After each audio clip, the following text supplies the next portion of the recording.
the way I met my wife, I was playing guitar. I was music, and I was a guy in reserve who played the steel guitar. He was real good, real good. And he told me one day, he says, Herman, he said, why don't we form a little band? I says, yeah, okay. He says, you got everything? I said, well, I got a guitar, that's it. He said, well, I got the amplifier, I got everything you need. You know, we could start. He says, we need a drummer. So I had a friend, a real good friend, and I knew I could teach him how to play the drum. I told him I could teach him. I never played the drum, but I taught him how to play the drum. And anyway, we started playing at a little place across the river in Vacherie. And guy was so tight. All we asked was $30 to play. We each made $10, and that was good money at that time. So he said, you know that the place in Norco, that they said, I think they want somebody, they were looking for a band. So there were the Hotard people. So we came to Norco and we talked to him. He said, oh, yeah. Now, the Norco, that building is still there. It's a two-story building. Now, they had a bar at the bottom floor, but the young people didn't have to go through that. They got a stairway on the outside. So we had a lot of young people come to dance. So anyway, we came and we got set up, and the young people started coming in, and I saw this girl. I said, oh my God, I just saw the person I think I'm gonna marry. I said, if she'll have me. And anyway, we started playing that, and we played for a while, for quite a few years. And then Uncle Sam came calling me, and I went in the service. The Korean War was going on. So I never did date her, before that, because she was still in high school. Anyway, I survived the Army, and when I came back, I gave her a call. We asked for a date, and I don't know where we went, but anyway, we started dating, and I found out that if your father-in-law, if your father-in-law worked for Shell, you automatically get hired at Shell, and that's the way it happened. And this was this was about in April of 1954, and we talked about it, and my father-in-law was a great guy, and he went to talk to one of the guys at Shell, and he says our wedding was planned for October the 2nd of that year, and he says, oh, he told my father-in-law, he said, we don't have to wait till you get married, we can hire him now. And that was great, because seniority meant a lot. So anyway, I had a real good career at Shell. That's wonderful. I had a lot of jobs. I had different jobs on the plant, and I retired. And when I retired, my wife and I started traveling, and they had an organization, Nifty 50. And we used to go on trips, on bus trips, a lot of bus trips. And anyway, that was real great. Well, I was born and reared in Norco, and I have very fond memories. As a matter of fact, I remember used to walk straight through my back door into the church. Every Sunday we would have that. And then I just remember the neighborhood. And as I thought about Norco, like I say, it's New Orleans Refinery Company, but I came up with another acronym for Norco from the neighborhood perspective. So we coming from a resident of what we used to call the black section of Norco, Washington, Cathy, Diamond, and East. That's the way it was referred to when I was coming up. But the N stands for neighborly. because everybody was everybody's neighbor. We got along with each other. Everybody helped each other out. So Norco, when I think of Norco, I think about, oh, that was a good neighborly community. Then the O was outgoing. There was no such thing as playing inside. As a child, you were not allowed inside. You had to play outside at all times. There was no games for you to play on the inside. So I remember that coming up. We used to play with the jacks and the jump rope, make little jump rope out of the clovers. We'll plat them up and make the jump rope.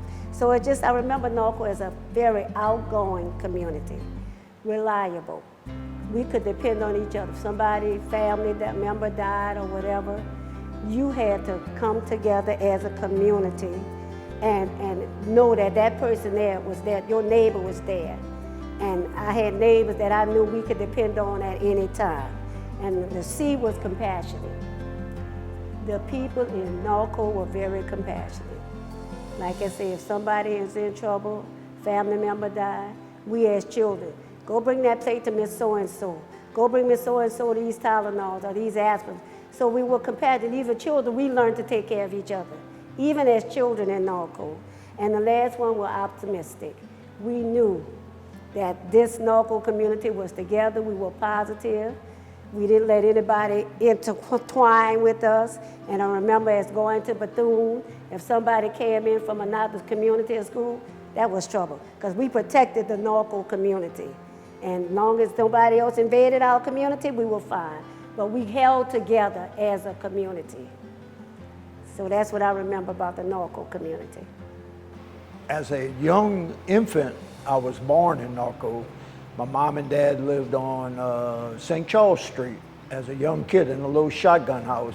And when my mom and dad started having a couple more children, the shotgun house got too small. So we ended up moving to Destrehan on Destrehan Drive. And that's where we spent the rest of our lives, went to school. But my grandparents lived on Good Old Street in Norco. And as a young kid, we used to come over there all the time for events. And between the age of 8 and 10, my grandfather worked at Shell. So that was a big deal in those days because there was a lot of perks. And the main perk for us was you had a Shell pectin that was sewed onto your bathing suit. So that pectin gave you access to the Shell swimming pool. So even though my father didn't work there, but my grandfather did, we were allowed to go on the premise and go swimming. And then as another perk, my grandfather was a person that worked at the bowling alley. And the bowling alley was a great opportunity for young kids like us to go, and parents would push us off and go to the Shell place and bowl. Whereas if you look at it today, you're not even allowed on the premise, because that's all protected property, right? Because of the time that we live in. But between the bowling alley, the gym, 2 swimming pools, because when I was there was only 1, and then they ended up building a bigger, kind of like an Olympic-sized pool. And then they had the tennis courts where all the people lived, plus they had the baseball field. And at the time, my cousin Bobby Joe, his dad was a golfer. They played golf on a little 9-hole golf course on the plant. And that was just like magic to me as a young kid. Living here and having a bunch of cousins like Bobby Joe and my friend and my cousin Nucky Russo and a bunch of those that lived here, we just loved Norco. There was so much to do, so many things to do as far as the spillway and meeting people. So we had a great life. You know, it was a good time for us. So that's my experience here at Norco. Because of it being in between 2 major facilities such as Bonnie Carter Spillway and also the plant, I think the future relies on the plant a lot, but the community itself can survive because of just the resiliency of the people. You know, you can go, and I've been to a lot of places. Norco has a community that is just so strong and so supportive for people. So I think as a community, if we can get young people to continue to stay here and jobs that will still become available through the refineries or other venues, I think it will be just like it is now. I am a resident of Norco. Actually not born in Norco. I was born in Fayetteville, North Carolina, but my dad, my parents were from here, and we moved back when I was 1 year old. I'm currently the president of the Norco Civic Association, but spent most of my life in Norco, and in fact, all of my life in Norco. What can I say about Norco? Growing up in Norco in the 60s, I'd like to talk a little bit about that because it was like living in a Hallmark movie. Although you had two or three refineries around you, we spent most of our time in the spillway. I think it might have been illegal back in those days, but we would hunt robins and wax wings, and then we'd take the feathers off, and we'd have a big cookout at the end of the year with robins. Spent a lot of time in the spillway, especially when they opened the spillway. When you're a little kid here, it's a great time. It was a great time to spend in the spillway. Growing up, and I don't think Norco's changed a lot as far as families go. I think our community is family-oriented, from the kids in the neighborhood, even though there are a lot less playgrounds or lots, empty lots to play in. We always played sandlot baseball growing up. I still see kids on the streets. Nowadays, it's more electric bikes and that type of thing. But you know, I think everything still applies from when I grew up. You better be home when the street lights come on. It's time to go home. Back in the 60s, we still had a little bit of segregation. However, my fondest memories of Norco was going to Sacred Heart. There were about 10 to 12 basketball courts, and the blacks who lived in Diamond and Bethune would cross over the tracks, and we'd play like there was no segregation. We'd play basketball all day. Street lights would come on, and we'd go home. I said when I was in high school that I was going to get as far away from Norco as I could get. That didn't happen. I ended up becoming a teacher in St. Charles Parish, and I was blessed to go back to my high school, the high school I graduated from, and not only coach and teach, but become the principal at Destrand High School, and raising my kids and now my grandkids in Norco. I just think it's unbelievable. There's still that family sense in Norco. Everybody knows each other, most everybody, and the good and the bad of that is you know everybody's kids, so you can say, hey, come get your kid, and your kid's hanging out at my house, bring them home. So we're trying to do the best that we can do for Norco. The Christmas parade was brought back in 2001, and I still remember it back in the 70s. And you know, we're trying to do as much as we can to keep Norco a community-based place where people want to raise their kids. I can remember from a child, I was born where Shell Chemical at now. It used to be Diamond Plantation. I was born on that plantation. My mama had 10 of us. We had a 2-room house, and we came up as children like Norco was a family thing. When one didn't have a slice of bread, we went next door and got a slice of bread from our neighbor. If any of our neighbors got sick, we went clean up their house, changed bed, did everything. I have fond memories of Norco. Came up playing together. Then through the years, my dad built a house. It was on Washington Street.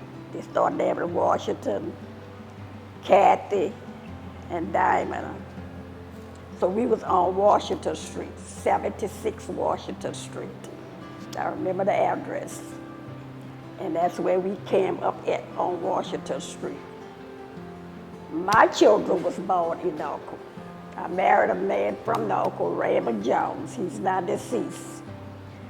So I had 3 children, 2 girls and a boy. They were reared up in Norco. They went to the Black Bethune High School. And then later on through years, Shell Chemical had an explosion, and I forgot how many years that was.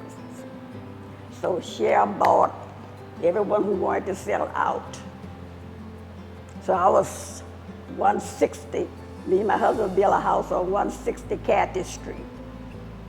And that's where my children was reared at. Then after Shell bought us out, I bought a house in Destrehan. I'm at 344 River Village in Destrehan.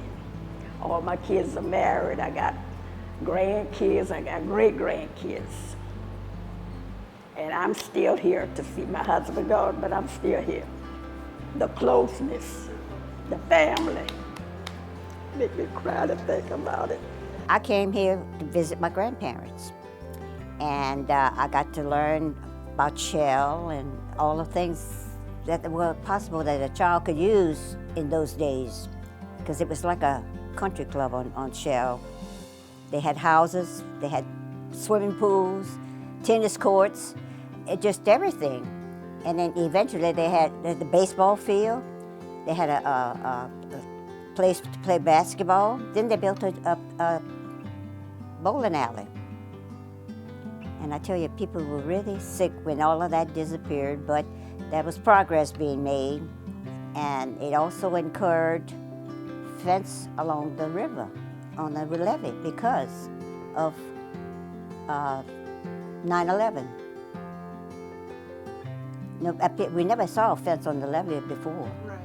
And then after that, I went to school, and then I went to business college. And I stayed with my grandparents for a while, because I've learned after I got there, they had girls from here going.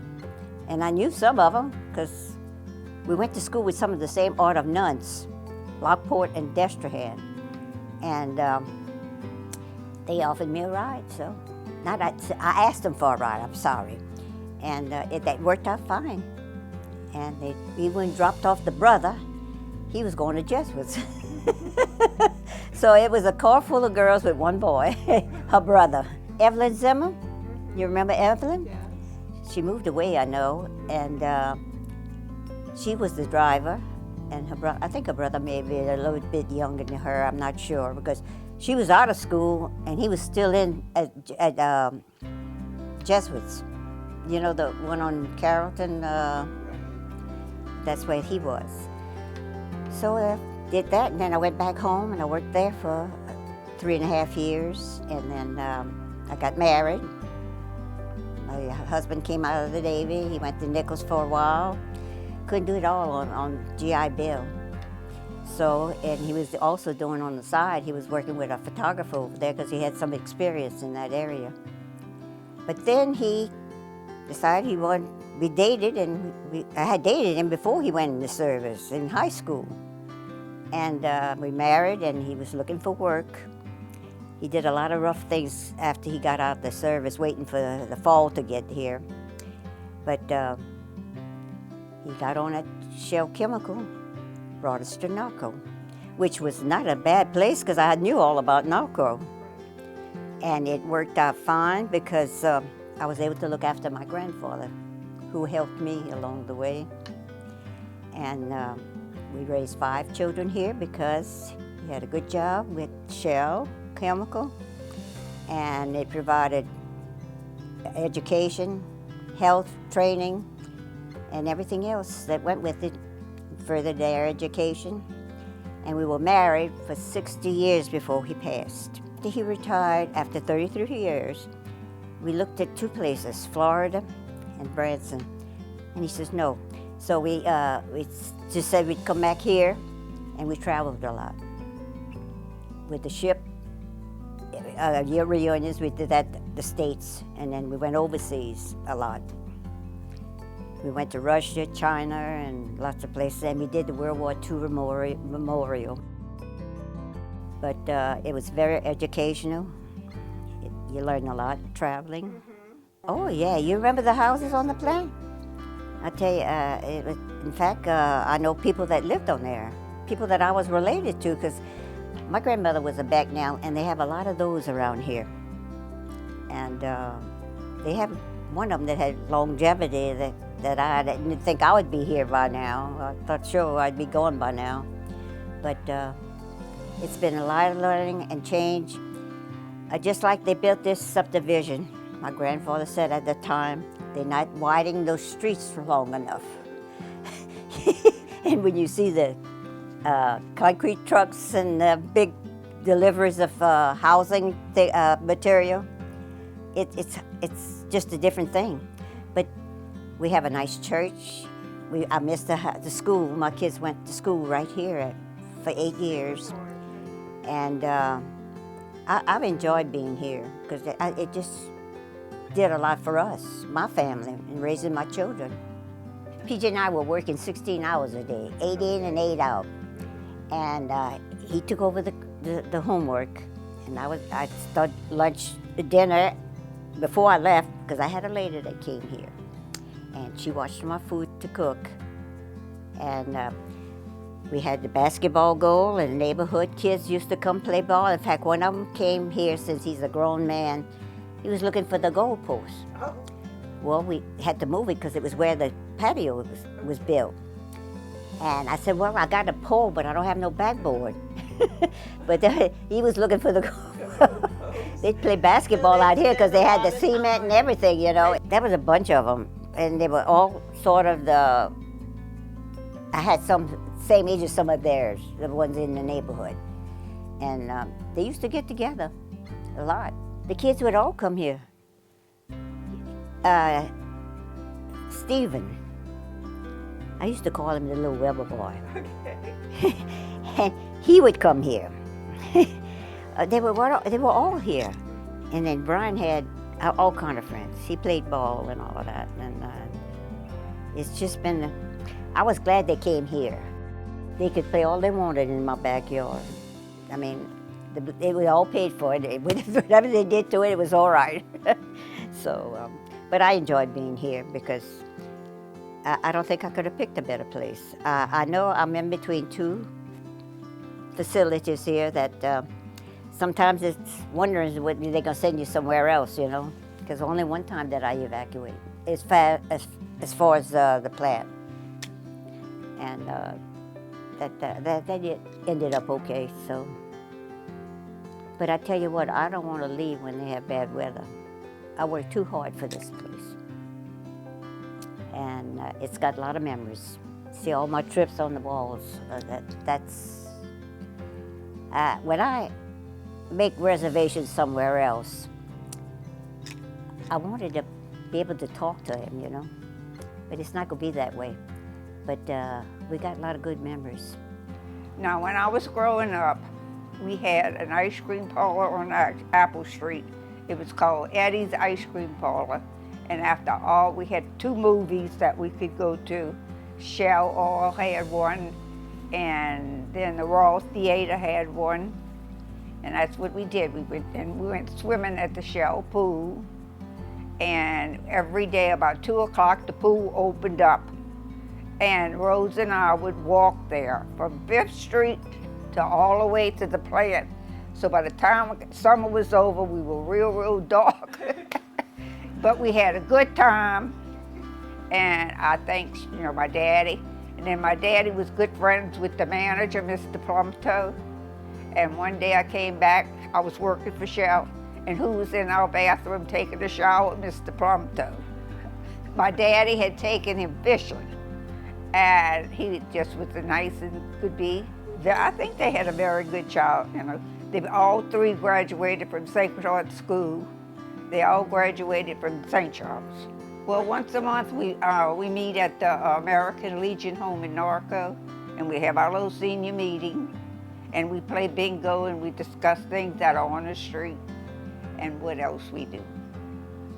And I go to the New Sarpy Meal site every day, and not for the food, but for the people, you know, communicate. And also for the food, I don't cook. I have an older sister that passed away. Her name was Marie Robert. She was married to Harold Robert, and they had 2 children, Sandra, Jacob, and Randy Robert. And then, who else I had? As far as Glenda. Oh, my siblings. Let's see. Aunt Santa. She was married to Pete Trosclair, and they had one daughter. Then Grace was married to Kirby Giroir. And who else? Sal. Sal was married to Deanie. And I was married to the love of my life, Paul, so I really don't have too many of my friends left. But I made new friends. I'm Sal De Girolamo. I'm from Norco. I lived there, oh Lord, long time, about 90 years. And when President Roosevelt came down Apple Street, I'll never forget when he waved at me. Hurricane Betsy, that's one I would like to forget, but that one did, well, I can't forget it. The roofs were blowing off, and it really did a lot of damage in Norco, you know. We were there in Norco. And when we woke up, we were looking through the windows. We could see a roof blowing off over there, and my sister's house right next door was, she lived right across the street from me. Yeah, it was, so we saw houses flying all over. I can still hear my mama screaming in there, poor thing. The electrical wires started hitting together and big old sparks were flying. Boy, she did some hollering in that. Because of her, every time I go visit her, Sal, we need a voice. Was that your sister? Yeah, we need a voice. She said, we got too much here in Norco not to get it. We're not getting our fair share from the parish, you know? And so after a while, sure enough, I talked to Ronald Sampier. Oh, that's A1 guy. He was my mentor. He said, okay, Sal, I'll help you. And he did it, and he didn't even want his name put into the book, you know? But hey, you better say that. If you say something, you better say that. But he was the one that really pulled me in, and this one here. I couldn't go by her house. Your sister Sadie. The first thing, she wouldn't say, hi, Sal, no. Sal, we need a voice. We need a voice. We need a voice. And so after I got out hearing that, I said, well, and it was very easy. You'd be surprised how many people felt the same way. You know, no trouble signing up for anybody, man. It was before you know it, we had 250 members, you know. And yeah, Norco was always a fairly close-knit community. We were one for all and all for one. And it was very, very good place to raise your children. She was one that we raised there. Deanie, well, naturally, you know, when I bumped into her at the skating rink a few times, and I couldn't skate, and she was laughing at me the whole darn time. And that started off where we are today. We dated a couple times, fell in love, and married, and produced 5 wonderful children, all in Norco. They were raised in Norco. Yeah, that's where they all were raised. And it was a wonderful community to raise them in. You know, there was a lot of unity there, you know, a lot of unity in Norco there. And I could take my kids and they could go outside and go in the woods. I wouldn't have to worry about what was going on back there. I knew they were having a good time and everything. Then while they're going to the swimming pool, you know, we had a lot of nice things right there in Norco for our children. Y'all could vouch for that, you know. Yeah, it was really a nice family type community. One for all and all for one. Well, I was going to Norco Primary School. I must have been in the 1st or 2nd grade, and we were all lined up along the fence, and President Roosevelt came down to visit the spillway. And then when he came back home, he passed right by me and he waved at me. He waved at me, man, right like that. I could still see him waving at me. I did. President Roosevelt, man, right there in Norco. You don't have to print this part, but I don't think he came to see the spillway. He wanted to go fishing in the Gulf. As a child, it was great. I grew up on the shell plant. I moved when my daddy passed away in 1948. So I did have some good memories from when I was born to when we moved off the plant. You know, we had the swimming pool, we had the tennis court, we had the gym. We just had so many wonderful things on the plant, and it was a wonderful place to live. I had four of my children in Norco. You know, they could jump on their bikes and go. They couldn't cross Apple Street.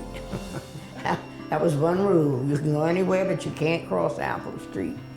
And they enjoyed living in Norco. You know, we belonged to Sunville, and they had such good times there.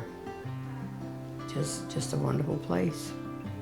You know, I had a hand in it helping get Sunville built, but that's been a few years ago. But it was fun. You know, I remember when they said they were going to build a swimming pool in Norco, and I said, gee, that's going to be for the rich. You know, us poor folks can't afford it, but it wasn't just for the rich, it was for everybody. And everybody enjoyed Sunville. Gee whiz. Sister Valerie was the principal at St. Charles Borromeo.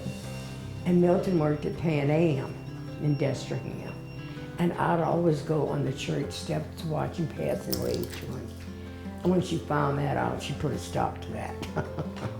You can't be waiting to your boyfriend, you know. She put a stop to that. But we still got together. When Milton and I got married, he was in the service. And we moved to, I moved to Fort Riley, Kansas. And then I was like 7 months pregnant. I said, I want to go home and have my baby. So I got on a train, and the little conductor said, little lady, if there's no one to meet you at that train stop, I'm not letting you off this train. And there was Miss Guglielmo and Ellen and my Aunt Bean. They were all there to greet me, you know, so to have my baby, to have Carlene. And I had Carlene, Kenny, Susie, and David. And I have grandchildren, Melissa, I don't know, Craigie, Adrienne, Shelby. I don't want to leave anybody out. Jeremy, Layla. So, like I said, Norco was a wonderful place to live, especially when you lived on a shell plant. You know, they would come, they would even change your light bulbs. It seems like I remember my mama paying $12 a month for rent. And then when my daddy died, that ended it. We had to move off the plant, you know. So my mother had a house built in Norco on Apple Street. It's still there. So there are many good years. I have to thank Shell for all the good years. Norco was probably the biggest little city around this port when I was growing up. You had basically 2 clothing stores, I think, yeah, 2 drugstores, a whole bunch of little, well, they had we had in this just general, what we call the black area, diamond subdivision, we had about 6 barrooms, I think, yeah, 6 barrooms in 1 store. We had out there, I think we had Luke's and what that old man up the street, Mr. Miller and Qua. Yeah, so we had a bunch of little stores running around here. Norco basically was, like I said, the biggest little town because really the players wasn't even noticed then. Now it's a big town, but well, I spent most of my high school at Bethune.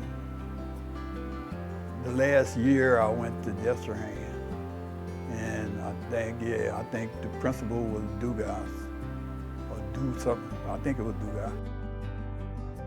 So we had about 1 year of doing principal down there with Dugas.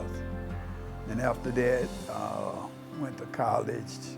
So I had about 1 year of college at LSU. Norco was kind of, it was family related. Basically, you know, you had all these little people and everybody knowed everybody else.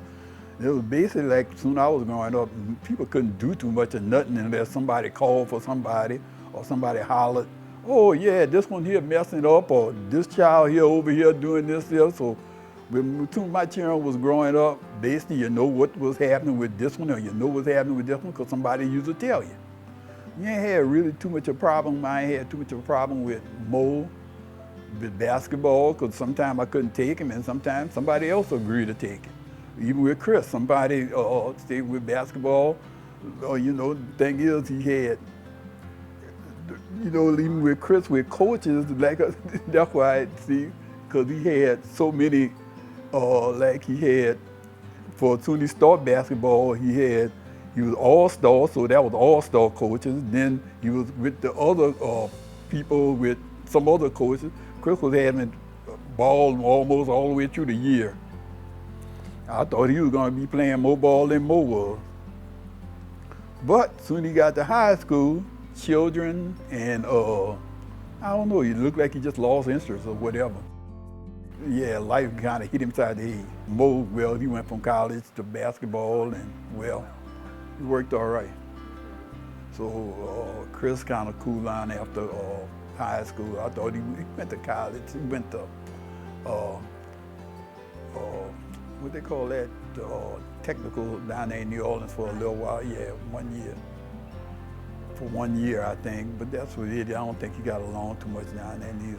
Shell came along, and both of them, Shell was gonna buy Washington Street for a boundary area because they bought, what's that street over here on, what's that street? St. Charles Street? The last street over there by the fence line in Norco. Norco Street by the boundary line on Shell. That Shell bought out. Well, that street there Shell had bought out, so Shell was gonna buy Washington Street for basically the same thing, a boundary area between that and the plant. So Shell was gonna buy that. And well, everybody was getting all goofy about that, talking about, oh, why did Shell not buy this here? And then, well, Shell said, no, we ain't buying nothing except for Washington Street. Then, well, Shell bought gasoline, and well, another uproar came. So, well, everybody got into the thing, and Shell just said, okay. So they start buying out the rest of the houses. Well, I had too much reason not to. The problem was, the price was not exactly fantastic. It was better than, basically it was better. It was a better offer than regular down in this area. Because, it was like, for most people that was moving out and they were selling the house, okay, they got top dollar. Way better top dollar. Shell didn't offer nobody no low terms or nothing like that. It was good. But basically for, I couldn't see just moving and going somewhere else. And well, like you got a store right here, you got this here right here. Norco ain't like it was. It's not like I'm gonna go down there and get clothing or if it's drugs and all the other stuff here. But I could get food and most other stuff, so I wasn't worried too much about it. Yeah, it's still here. It's still here. Blood still dang Norco, so hey, Norco's still running around. Say, hey, I ain't never left, so hey, soon they take me out in a box. I'm going to be 87, and I've been living in Norco since, I was born in 1938, in months, in a house with Dr. Clayton as my house doctor. And when my grandfather died, who was president of the school board at the time, we moved to Norco. So I was about 4 or 5, something like that. So even though I was born in months, I'm a Norconian. I guess Shell made Norco we had a free swimming pool, we had a free golf course, we had a free baseball field, which we all loved. We had a free bowling alley. We had free movies. Well, not the Royal Theater, but Shell gave us free movies. So on Fridays, we'd go up front to the movies, and then we'd walk to Shell. And that was a free movie. So that was good. Tennis courts and trains. Until I retired. Now I love trains again, but I didn't love the trains when I was retired. I didn't get stopped by a train, and before I was retired. But we did a lot when we were kids here. We would play in the trains. They would have sugarcane cars, and one of the memories you asked me about was they had one car. The trains would stay forever. So we would go in and out, between trains, which I wouldn't tell my kids to do. And one of the cars, boys would throw the sugar cane out and peel the sugar cane for us. But one of the cars was full of not dirt, but pebbles, you know. And Mia jumped in. Well, I went sinking down because I didn't weigh very much. They had to come and pull me out of the rocks car. But here where we live now was where we played. We played Tarzan and Jane. We had vines from the trees. And I think mostly it was what Shell. Not that I'm trying to push Shell out now, but they did it. You know, they made us have, well, the boys played football on Norco Street by the flare. We didn't have street lights. I often see some kids say we had to go home when the street lights came on. So we didn't have street lights for the longest time. But it's been a good raising. Actually, we were in different houses. We were going to build another house. And Stephen was getting ready to start school. And I thought, yeah, but we gotta hurry up and build a house because I'm not putting this boy on a bus all the way from Muntz to Norco, right? So we did finally build a house, and we moved when he started first grade. There was no kindergarten back there. And they walked to school, and they, oh goodness, played in the spillway forever. Stephen and his cousin Michael painted their names on one of the trestles, and his cousin Michael put his whole name, painted his whole name. He said, well, Michael, everybody's gonna know who did this. You put your whole name. So, and the dances, you know, I went through dances in high school that Shell had in the gym, and my children did. Of course, Gigi still fusses because she never got to go to the Pink Potato. It closed before she got old enough to go. Oh, the Pink Potato. And first it was a skating rink. You know, we'd go skate. And I don't know there's anything that we lacked being in a small town. You know, it just, we had everything. We'd go, believe it or not, pick up shrimp traps. And everybody said, you don't have traps for shrimp. I said, you did a long time ago, you know. So it just, it was just a great place to grow up, and actually, that's why my kids are here, because I liked it so much. And they did well. And they don't play outside. You know, they inside with their little phones or computers. As for, Timmy just had another grandchild. So that makes 20 great grandchilds for me. And most of them live here. Most of them live on Oak Street. And sometimes they come, and I'm so glad. And I'm so glad when they leave too.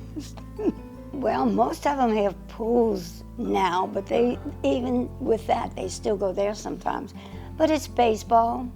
You know, they start, little Rennie was 4, I think, playing T-ball.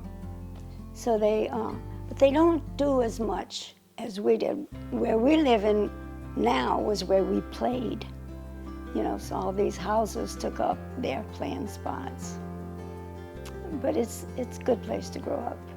I'm Milton Collin.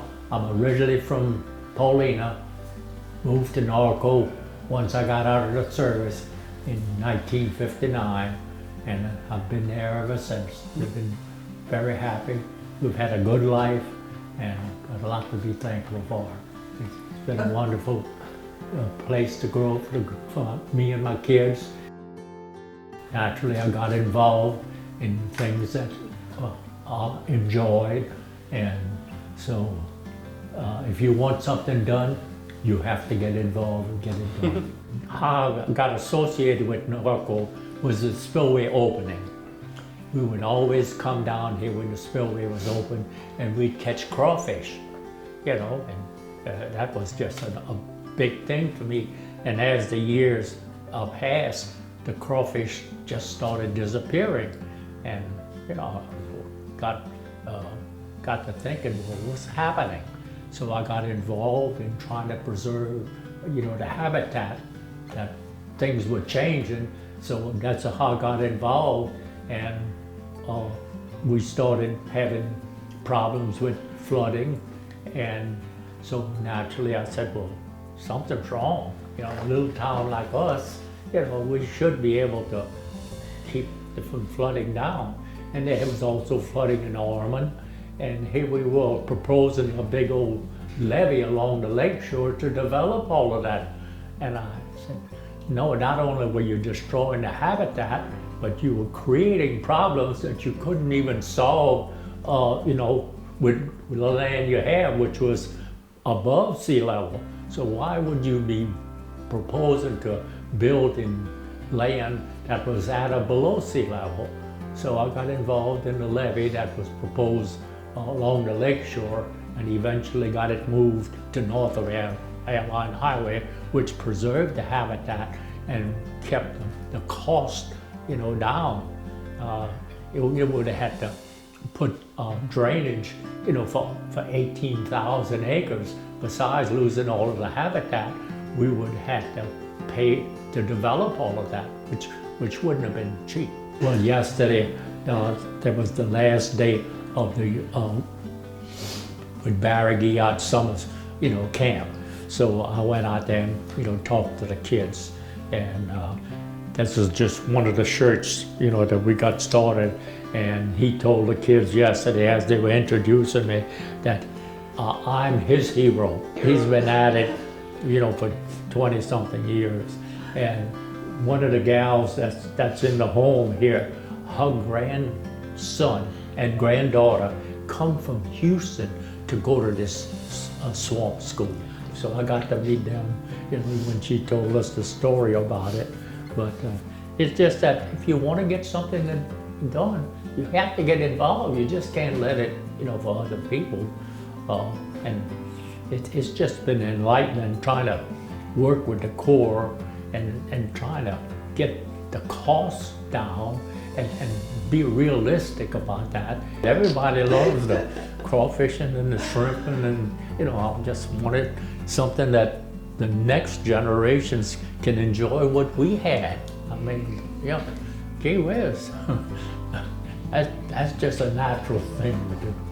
I was born on Washington Street in 1952. I had one sibling live on Washington Street, 32 Washington Street. My neighbor was Emily Massey. I used to peep out the window and throw things at her. Okay, I got married in 1970, and I have 2 children, one son, 55, and one daughter, 44. But what I miss first, let me back up. I used to live in a trailer behind my mom's house. Shell would blow up, and you would stand in the window and just watch the fire, waiting for people to knock on your doors and tell you get out. That's what's, Then next, I miss walking to Bethune High School. We walked to school every day and back. And then we had a little sweet shop. And a lady named, we call her Miss Pet. We would go over there and get all our cookies and candies. Then on Sunday afternoon, we would go, she had a little place where you go and the little kids would come in and dance. But see, at that hour, at 6 o'clock, if you wouldn't be walking back home, your mama would be coming around that corner with that switch. And if I was late, I would cut through the churchyard and go back home.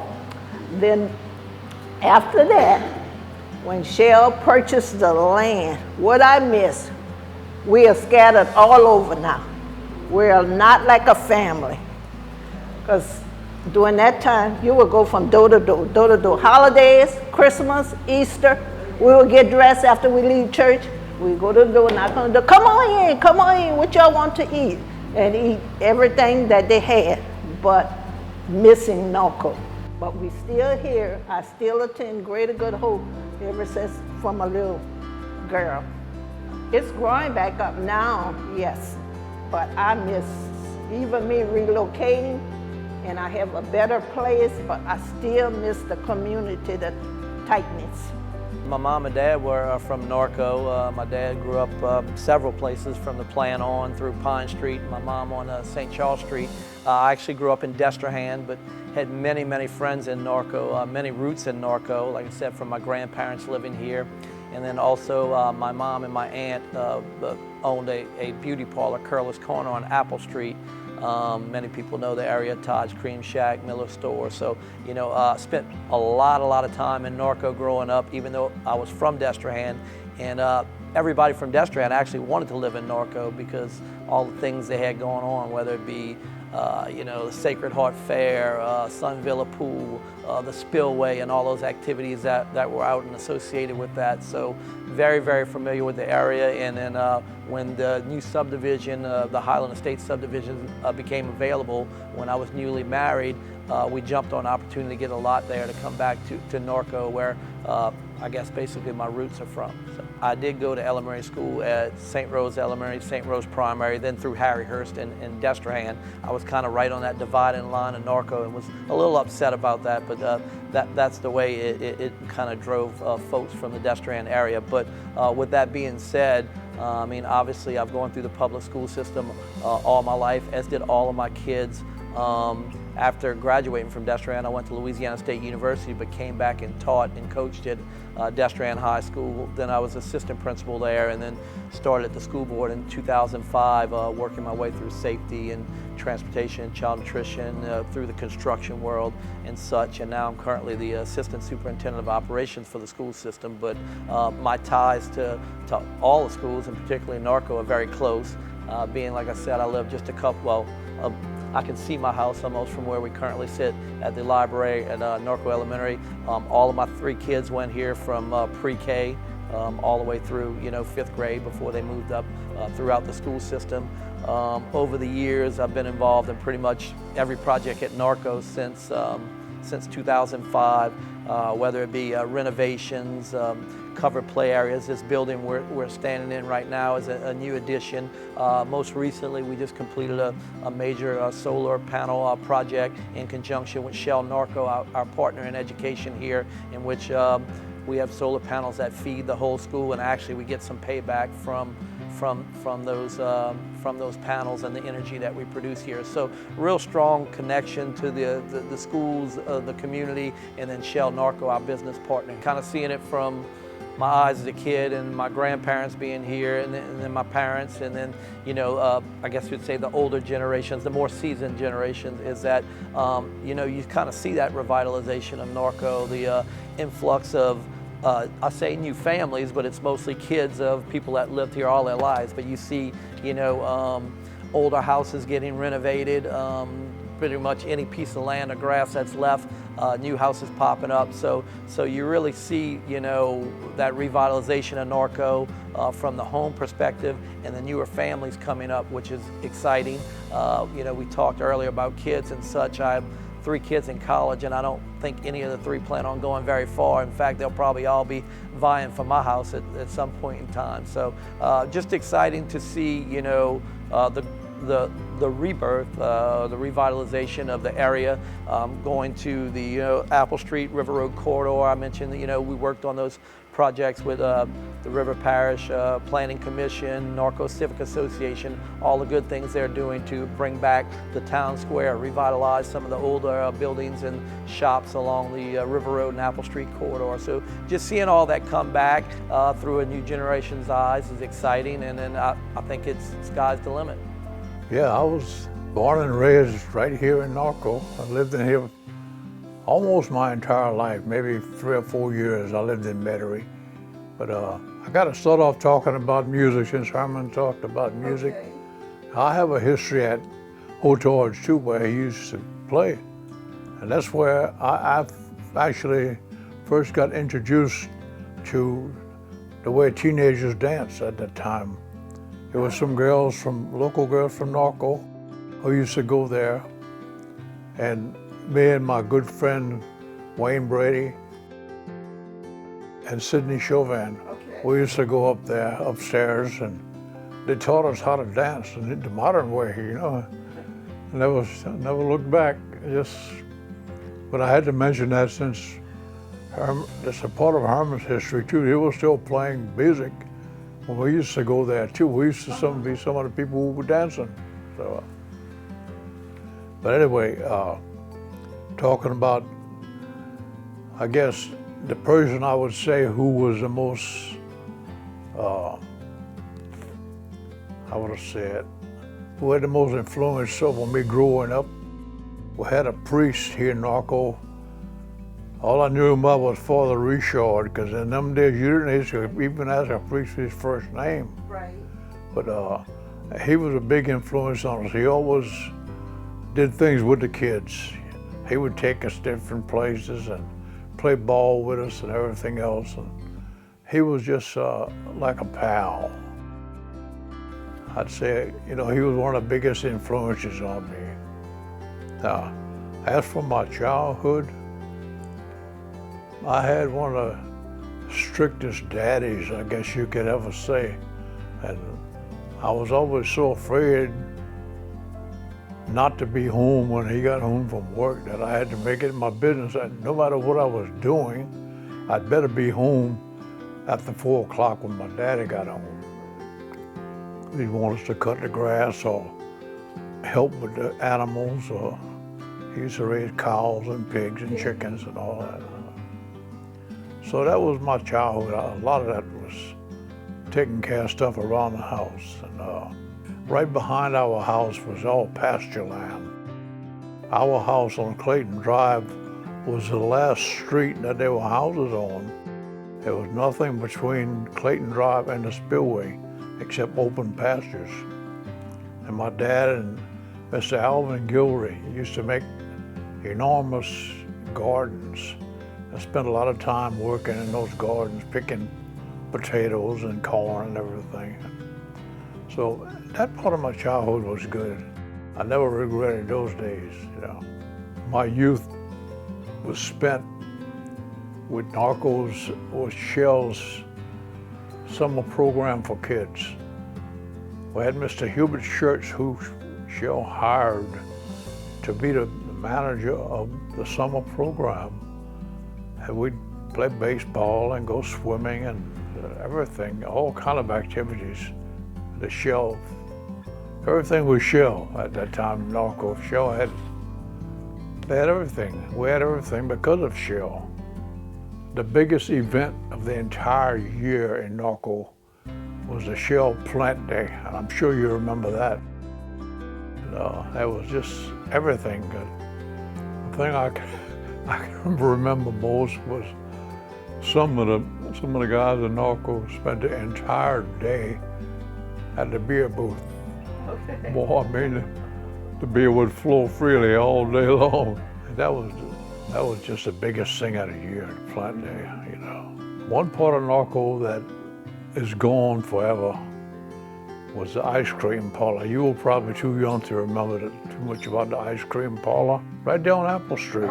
God, we spent all of our young teenage years, that's where we would go at night, and on weekends we'd go to the ice cream parlor. Everybody went to the ice cream parlor, you know. So that was one thing that I really missed when it closed down. They had booths that you could sit in, you know. If you had a date, you could take the girl over there and sit and have ice cream and soft drink. You didn't have no liquor, you know, no liquor involved.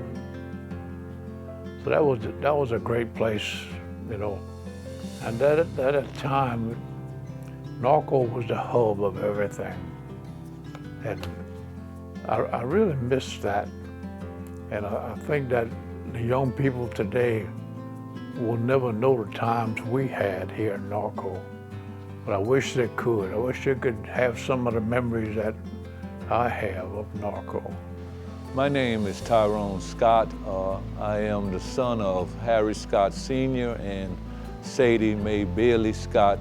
I have 6 other siblings that were raised up in the same home with my mother.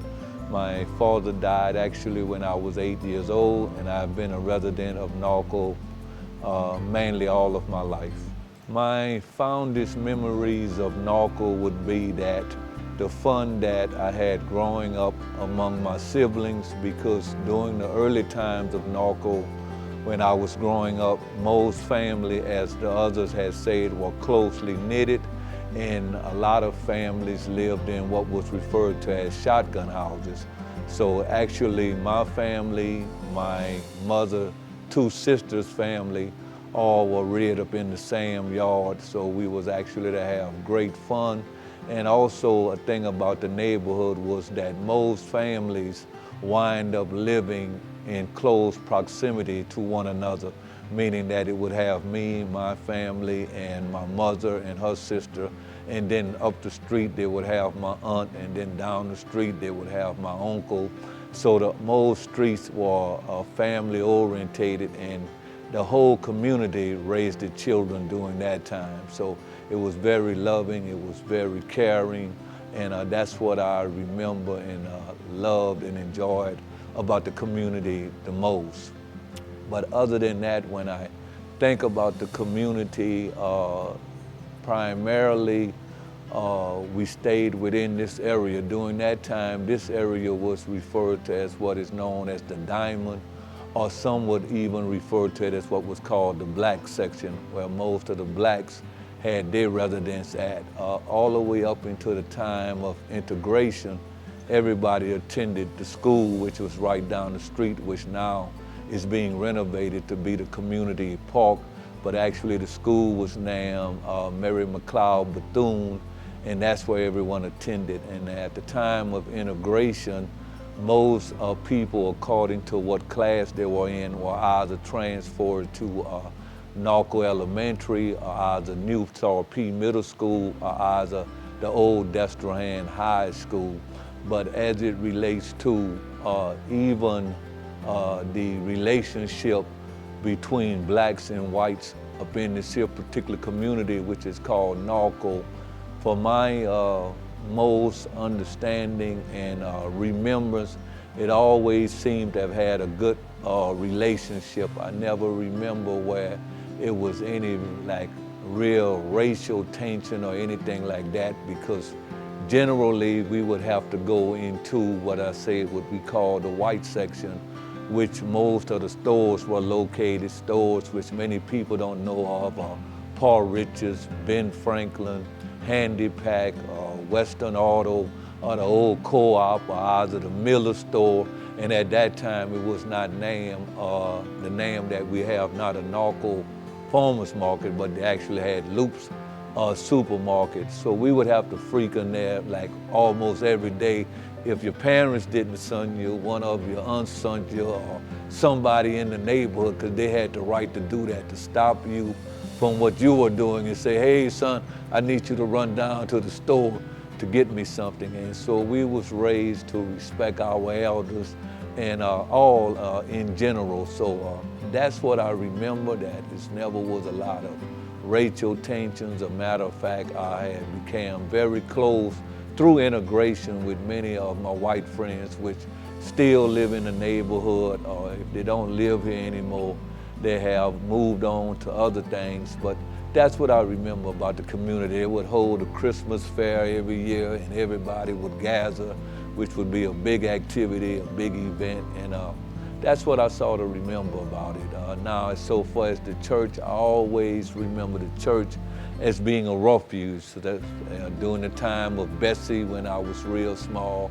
or any other storms before they began to have other places that would be used to house victims of storms and stuff like that. But the church played a big role in the growth of this community, and just teaching sound moral values and spiritual values unto the community. But it was not until actually in 2007 that I actually became the pastor of the church. And prior to that, I always remember that the church played a big role in the lives of this community. So basically, that's how I generally remember this community. And even now when I come back, you know, I'm glad to see that it's growing in a sense where if we go over to the now Farmers Food Market, we see that there's still no racial tension, and that's a good thing to me, that people are able to get along with one another and live in the same community. So I really enjoy seeing that. My name is Sadie Trostland, DiGirolamo Trostland, and I'm 101 years old. And what else you want to know? Well, I worked at Shell, and that's what I did while I was working at Shell. And I used to gaze those big tanks, you know, those big, climb up those stairs and gaze at 3 years old. Sent me to school. And I got whipped every day. You know, at 3 years old, you can't sit down and sit there quiet, you know. But, yes, she sent me to school, and go to school. And then that's why I didn't like school. I was the worst homecoming queen. And you know what my mama said when she said, well, what you gonna wear? And my sister had a nice, she had just got her a new dress. So she said, Santa, I'll let you wear my dress. And I wore my dress, and I was the prettiest one on the field. And like I said, then when my husband got on that show, I said, that's my chance to go back to Norco. So that's where I went.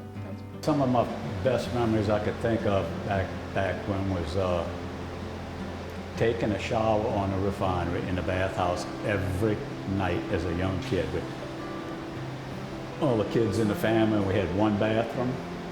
So every evening after supper, the boys would pack up in the car with Daddy and go to Shell and take a shower in the bathhouse on the plant. And half of the boys and men in Norco would do the same thing while the women had the bathrooms at the house. Memories of the milkman, down to the milkman.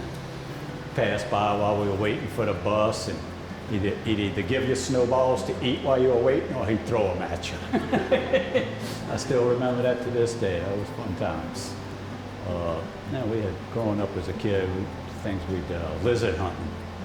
All the boys would go lizard hunting, catch lizards and toads and snakes to sell to Mr. Smith. We would sell them to the Florists up north United States, you know. And the fishing and the hunting, we lived in the spillway as kids growing up. As a boy growing up, you knew you were gonna get out of high school, you were gonna go work on the plant. One fashion as another, either contract or for the plant. Girls went to college, boys, for the most part, if you were born and raised in Norco, you went work on the plant when you got out of high school, you know. Shell is very integral to this community, you know. We wouldn't be here if Shell wasn't here, and Shell wouldn't be here if we wasn't here. We go hand in hand with each other. Well, for all the years at Sacred Heart, you know, working the festival at Sacred Heart, you know, I remember when it first started on Friday afternoons, the penny party. Sacred Heart Penny Party, you know, and as time progressed, it grew into a weekend festival, and it was a really nice festival. And spent a lot of time volunteering for the school throughout the time. We worked at, volunteered, was on the board at Sun Villa for several years. Coached Special Olympics for 15 years, my wife and I, with my daughter Hannah.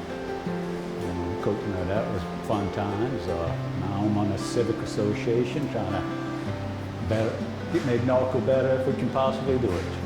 We have a civic association, we're involved. We put up ramps for needy people in town and stuff if they need a wheelchair ramp temporarily or permanent. We put ramps up for them as they need them. Civic association, we do a lot for this community, you know, with Shell's help. I got to give it to Shell. They're big help in all this. We do as much as we can especially for the seniors and stuff in Norco. We try to help them out as much as possible. You know, as kids, you know, we grew up on a river. Shrimp, right, with the shrimp boxes, catching river shrimp. The little bitty old river shrimp would go home and Mom and Dad would peel buckets of them things. And that's what you would make a corn soup with. Couldn't use lake shrimp, you had to use river shrimp to make your corn soup, you know.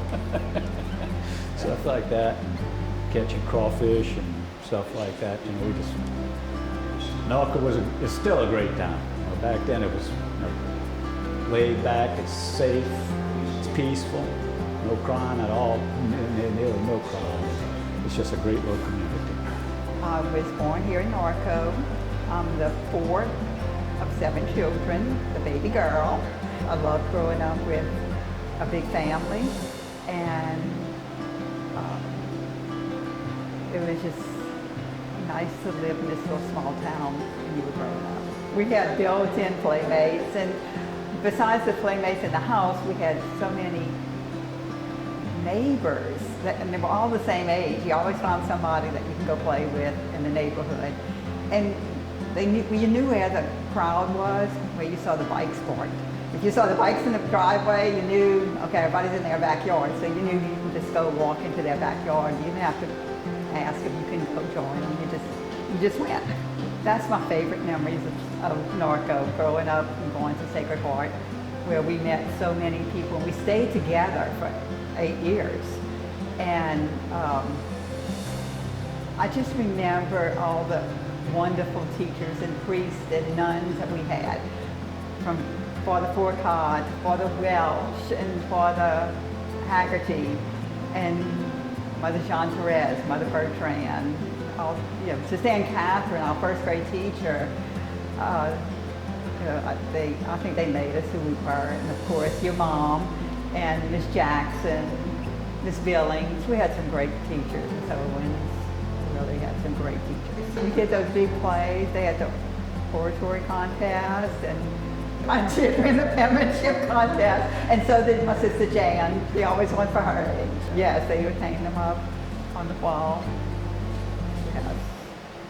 And I remember every morning we started the morning over there with a big assembly. The whole school would stand in the courtyard, and we would say the morning offering, and we'd always sing a patriotic song.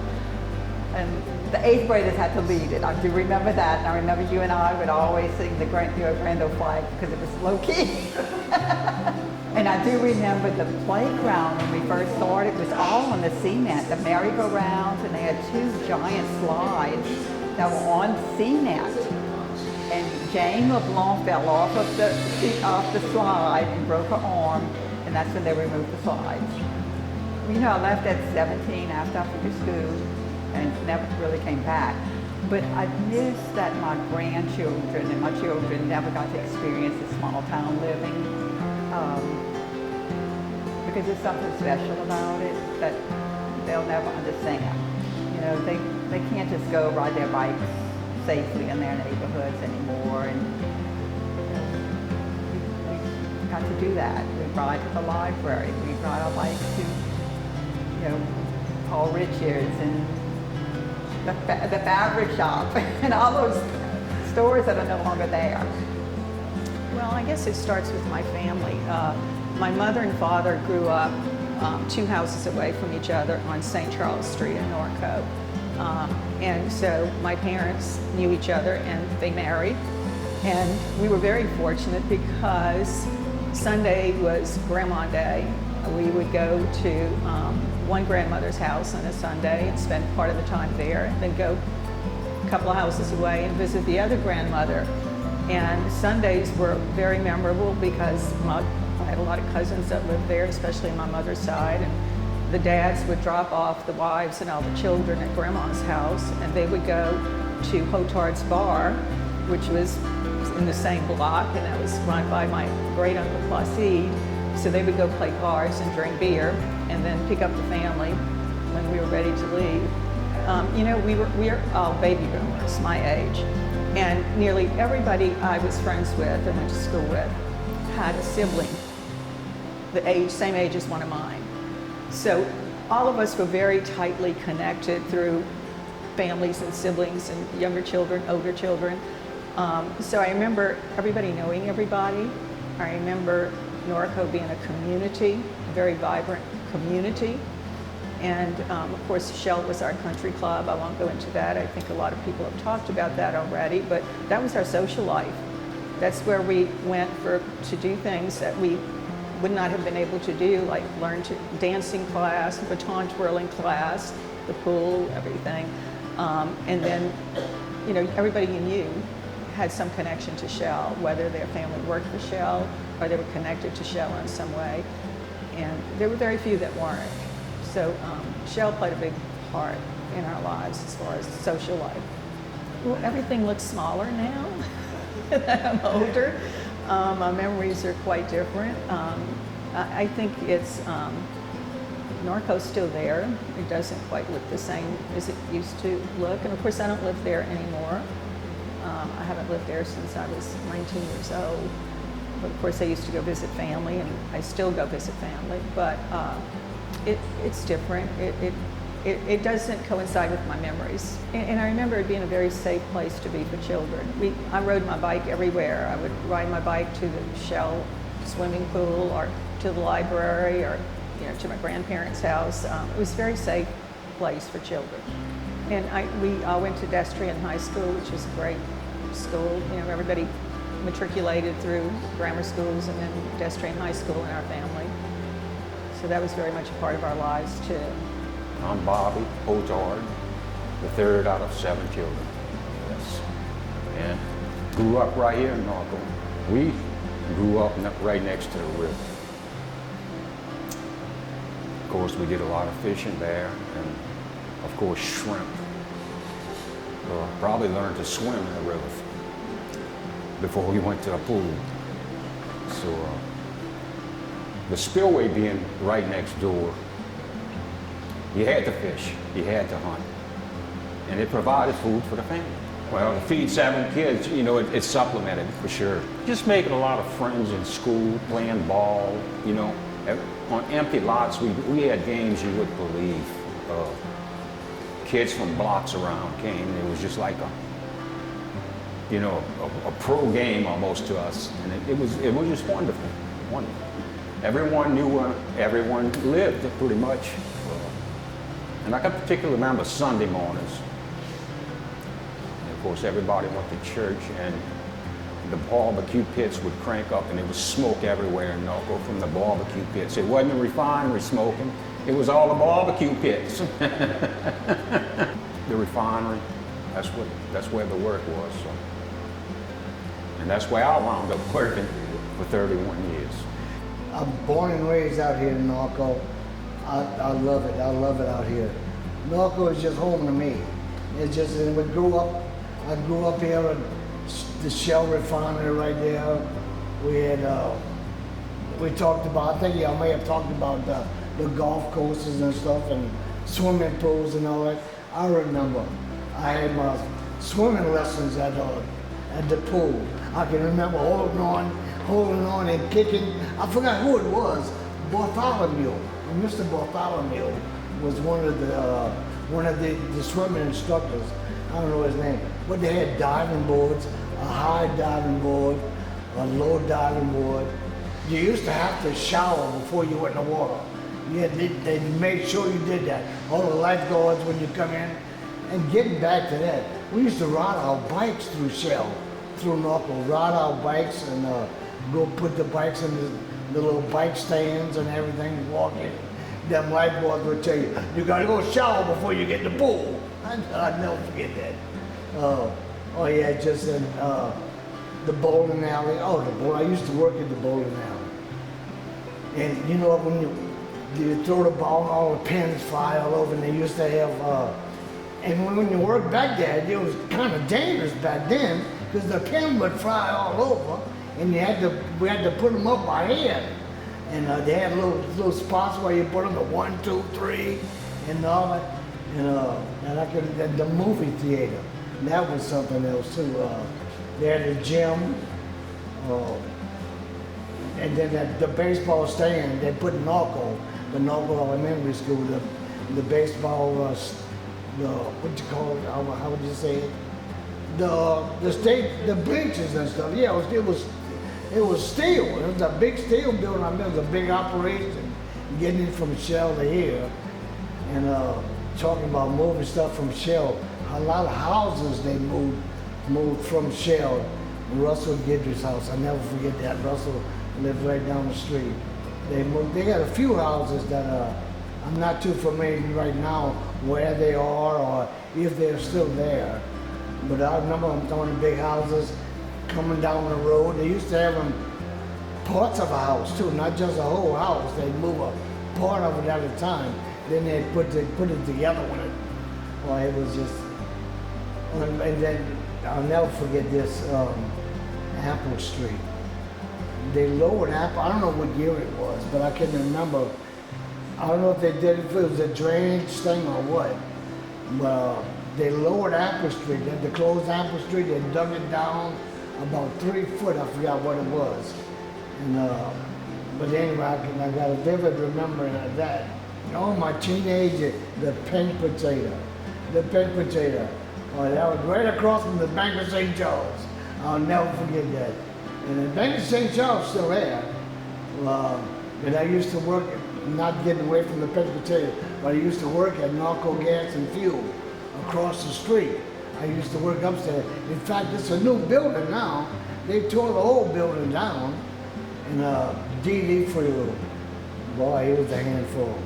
But yeah, I remember back in the day. Yeah, I did some drafting work when I first left college. I went to work over there at Norco Gas. I'll never forget that. Never made a whole bunch of money. Worked for Norco Construction, where D.D. had both of them, the construction company and the gas company. And they had the bank across the street. Then there was the pink potato. The post office was on right across from the pink potato. Then Ben Franklin right down the street. And the handy pack. Remember the handy pack? They had Junior Dewey had that. Jack Dewey and Janet Dewey and them. Joanne. And what else they had there? The cleaners there. And that's not there no more. Western Auto was still there. My kids were born and raised in Norco. I married a girl from, she was from Amy. That's a lucky woman too. I met her at Si's Restaurant in Desperate. I met her and she fell in love. And yeah, it's a lucky woman. Roxanne O'Cole, that's her name. She used to do hair and she worked for Vero. Vero used to be on, where she worked at Vero's place, but it was the old bank. It was on the corner of Good Hope and Apple Street. That was a bank at one time, but Sheldon bought that, and they made Vera's place. Vera's place was on Apple Street, I believe. I think it was on Apple Street. Yeah, Roxanne never worked there. She worked there when after Vera had the place on Good Hope Street, the corner of Good Hope and Apple.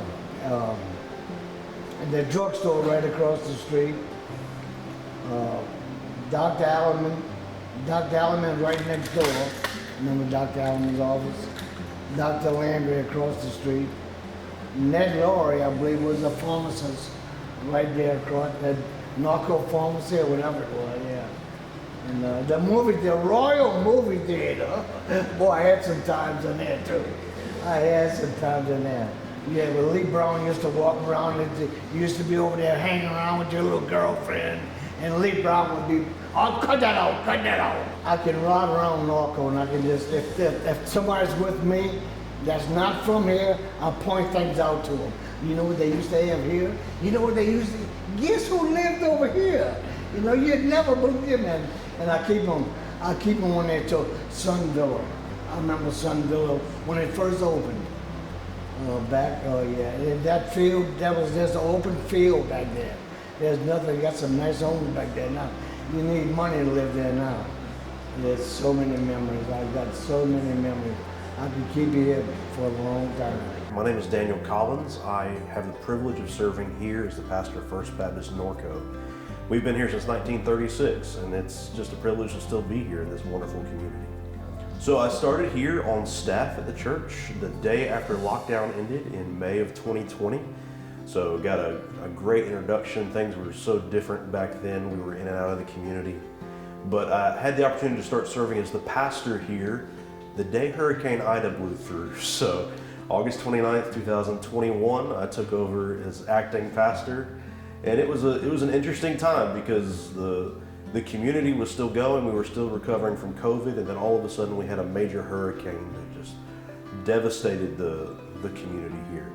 But as awful as that was, it was also such a beautiful picture for us to see the community come together. And also an opportunity that we had as a church. You know, by God's grace, our building really didn't sustain very much damage, no flooding.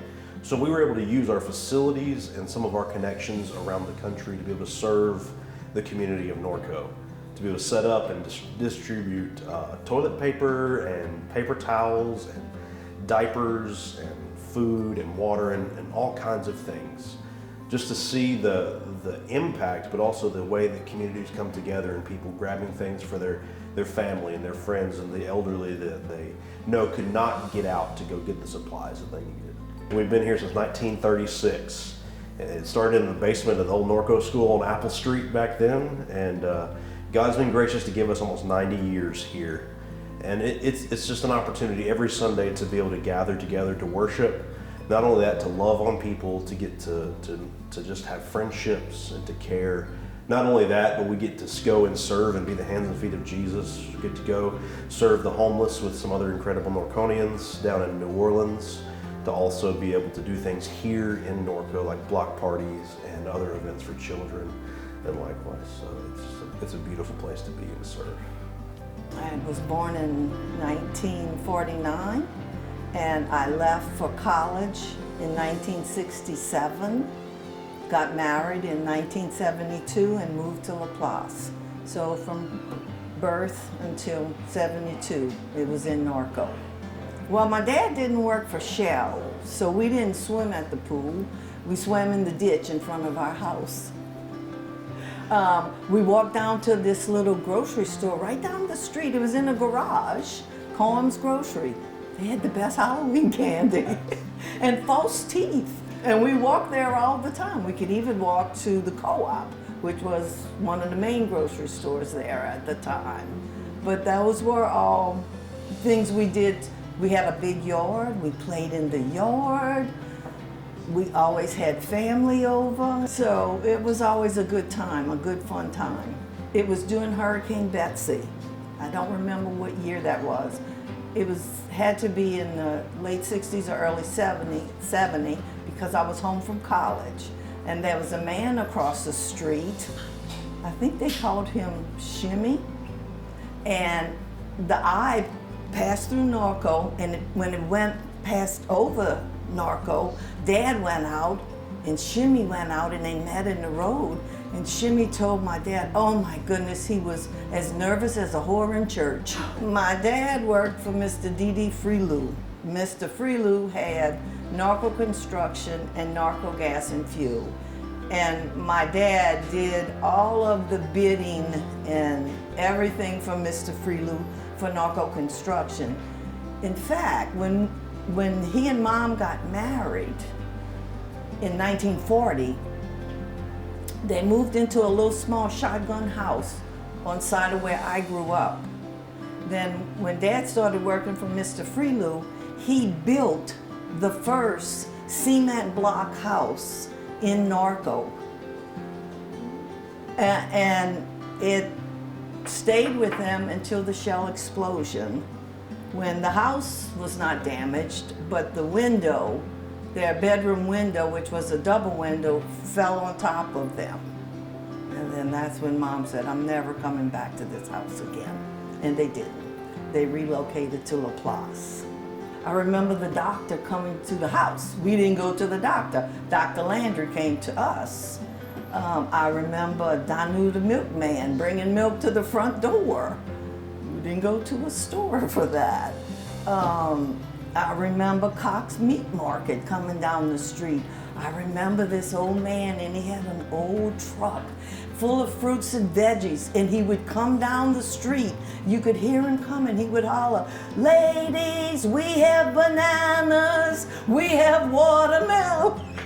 And all the women would run out to go purchase their fruits and veggies. He came every weekend to play cards. I think they played canasta. That was Father Foucault.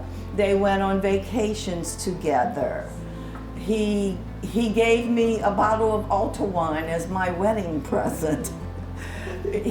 He knew us in confession. He would say, "Okay, Peter, for your penance," and I would go, "Oh," and you'd walk home, and 2 hours later, he was at the house. But it was fine. He taught us how to. He had a boat. We went in the boat with him. But here's a good one, and I don't think y'all know this. I don't know if I've ever told you, but when they first built the interstate, I was in college before it opened. Father Folkart had a truck, or Dad had a truck. They put 3 bicycles in the back of the truck, and they drove to LaPlace and parked where the interstate meets Highway 51 in LaPlace. They got on bicycles and rode that interstate, that empty interstate, until they saw the Destrehan Bridge, and then turned around and came back. And I asked Mom one time, I said, "How was that?" And she said, "It was good going there, but on the way back, the wind picked up. It was really hard." Here's a small community of Norco, and there have been 5 or 6 women who have lived to be 100 or more. And they lived in this small community of Norco. One of them is still living. She just made 100, I think. So one of them I know, Ms. Dugas, she died at 100. Miss Irene Abear, who was a staple in this community, she was a secretary at Shell. She died at 103, 6 months shy of 104. There was a Miss Dupree, she died at 102, and Mom died at 103, 10 weeks shy of 104. Hazel Weimer Anderson. It was just Mom, Father, Mom and Dad, and Miss Irene. I'm not sure where they were, but that was the same time that the ship, the Froster, hit the Destrehan ferry. And they had to call them back because they wanted Father back. And it was, Mom said that was not a nice trip riding back because they were all very, very sad. So it was just a nice place to grow up. We had great family. We loved our family. We loved getting together. We still do. We laugh a lot. And I think that's a big thing. Your family has to love each other. And we did. Although my family grew up in, my kids grew up, their kids are growing up in big cities. They don't have the same connection with grandparents that we did, because it's a different way to grow up. Do you know Piper, my granddaughter, when she was 4, she came here and she saw a train and she said, "What is that?" Okay. They don't have that. They have them, but not in the big cities like that. You don't see it. So she didn't know what it was. The biggest thing I remember about Norco was no matter where you went, it was a big family. If you did something wrong in somebody's house, you got a ass whipping. Excuse my French, from them. And then by the time you got home, they called your parents and they're waiting for you again. So Norco was a big family town. I remember in my early age, all the stores in Norco. I lived on West B Street, Norco. Right behind us on Mary Street, East B Street, they had a store. It was called the Keller store. It was a little bitty store, wasn't big, but they sold whatever you needed for the daytime. Then you had the Loop store on Apple Street, the original Loop store. You had the Calm store. So there was little stores all over Norco. And my big thing about the stores that I liked about it was the fact that if I had 2 cents, I could run and go buy me a pack of BBs to go hunting with our BB guns. And if we needed money for BBs, we'd go find a Coke bottle and go to the store and trade it in for 2 cents and buy out a little pack of BBs to go hunting. And the birds we killed, they made a lot of gumbos out of it in jambalaya. Even the lady at the store would tell us, you know, got too many, bring it to us. So we did that. And I basically grew up in a spillway, hunting and fishing as a teenager. We'd walk after school to spillway, go fish. And then summertime, we spent summer on Shell, which they had a recreation program going on at the time for all the kids. So you go there early in the morning, you baseball, football, golf. Then the swimming pool would open at noon. We'd go to the swimming pool for a while, then go back to the recreation program. So we basically spent all day on Shell growing up. I had lucky enough that I had grandparents that lived on a refinery, so I can go to their house at lunchtime and eat. When my grandpa got off at lunch, we'd go to his house and eat. I had uncles that worked there. I'd go meet them in a bowling alley and they'd buy me a sandwich. So I ate most of the day on them days.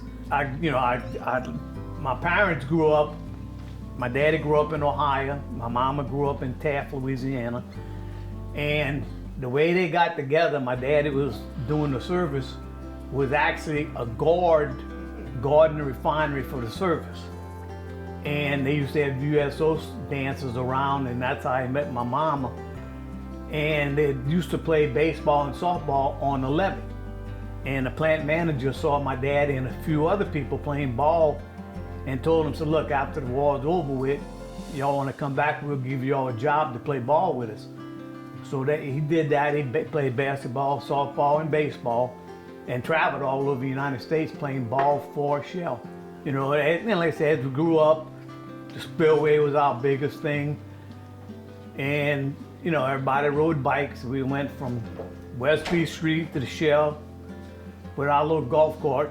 My grandpa hooked up a little hook on the back of it so we'd ride our bikes and pull our golf cart down West B Street, cut across to Apple Street, hit River Road and went, you know. By that time, I kind of got out of remembering all the stores. I started remembering all the bar rooms in Norco. You know, so there was a lot, just as many bar rooms as there was stores in Norco. You know, we had to pass right through the main part of Norco at that time, which you had Sharky's Bar, you had Western Auto, you had LaVetra's Barbershop, the jeweler store, Club 99, the two drugstores we passed. You know, everything we shopped was pretty much there. You go to Western Auto, and Western Auto was full of everything. When you walked in, it was cluttered, basically. You had just enough room to pass through the stores, so that's where I bought a lot of my fishing stuff. And when I started doing little repair work, that's where I bought my stuff for repairs at Western Auto. And then you had Ike Lucas store. Ike was good. That's where we bought our cotton meal cakes for our shrimp boxes, which we used to go had shrimp boxes in the river. So we fish shrimp all the time. Then you go sell them down in the neighborhood. Everybody wanted river shrimp. Then the biggest thing I got from Norco was my basic love of riding motorcycles. Shell used to have scooters and service cycles that the plant people used for work. And when they got old, they sold them. So I come one day and I found one in my yard my daddy bought for me. I don't know, I think he paid $20 for it, you know. So basically as teenagers I was in the 7th grade, we had our Hells Angels of Norco on the Cushman scooters. And went to Norco Elementary School. And actually was in the first graduating class, Norco Elementary School. And a lot of people, I don't know if they remember Mr. DeRocha. Me and him got real acquainted because I didn't want to do my homework and schoolwork. So him and my daddy made a deal where every morning I had to go show Mr. DeRocha my schoolwork, and for good luck, he paddled me.